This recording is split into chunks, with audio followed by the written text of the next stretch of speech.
अगर तुहाडे कने चंगा मोबाइल है तो तुसा टिकटॉक तो पैसे कमा सकते वे, फेसबुक तो पैसे कमा सकते वे, यूट्यूब तो पैसे कमा सकते वे।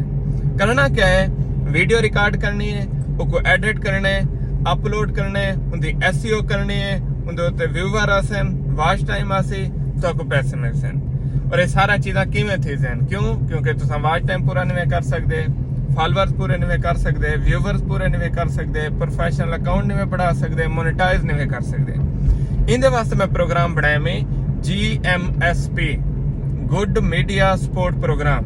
मतलब असा सोशल मीडिया ते अच्छा कंटेंट बनावन दी ट्रेनिंग देसूं, वो तुसा अच्छा कंटेंट अपलोड करे सो सोशल मीडिया दा एक अच्छा रुझान पैदा थे सी। जेरे लोग सोशल मीडिया कने नफरत करें वो कम से कम तसल्ली रखे सन, अच्छा मवाद उन्हें को मिलसी। असा अगर 30, 40, 50, 100 बंदा ऐसा बढ़ा देने हैं जरा अच्छा कंटेंट बने दे तो 100 लोग डेली अच्छा कंटेंट अपलोड करे सन, डेफिनेटली सोशल मीडिया ते एक अच्छा कंटेंट आसी। इंदे वास्ते करना क्या है, तुसा सारे कोर्स च एनरोल थे उन्हें डेली 1 घंटे की क्लास तुसी मोबाइल दे उत्ते उंदे तुसा वीडियो रिकॉर्डिंग सीखो, वॉइस ओवर सीखो, वीडियो एडिटिंग सीखो, प्रोफेशनल अकाउंट बनावन सीखो।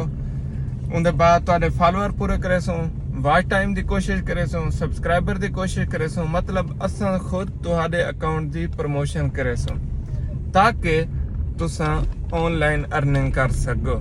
ये सारा चीज़ आप सरदर्दी करे सो।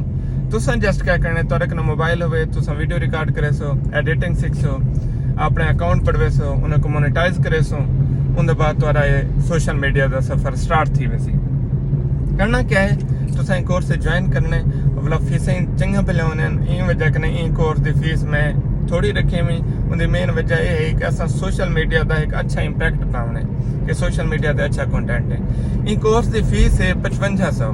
हूँ मेहरबानी करे सो 5500 है, जो कि मेरे को ये मैसेज न करे कि मैं अफोर्ड नहीं कर सकता। जिन्हें कने 5500 है, जिन्हें कने अच्छा मोबाइल है, वो स्टार्ट करें। तारा यूट्यूब का अकाउंट, टिकटॉक का अकाउंट, फेसबुक पेज, सारा मोनेटाइजेशन A to Z सारा कुछ मेरी टीम करे सी, असा आप करे सो। तुसा जस्ट क्या करना है, सीखने 4 हफ्ते का प्रोसेस है, इंदे तुसा वार करना है। वो माह रमजान चलता प्यारी खैर नाल पहला रोजा है तो असा इहो काम करेंदे हैं। एक अच्छी एक्टिविटी भी थी वैसी, ईद खत्म थी सी, माह रमजान खत्म थी सी, इंदी बरकत नाल तुसा किथे ना किथे राह लगे वधे हो। एक स्टार्ट करो, ज्वाइन करो।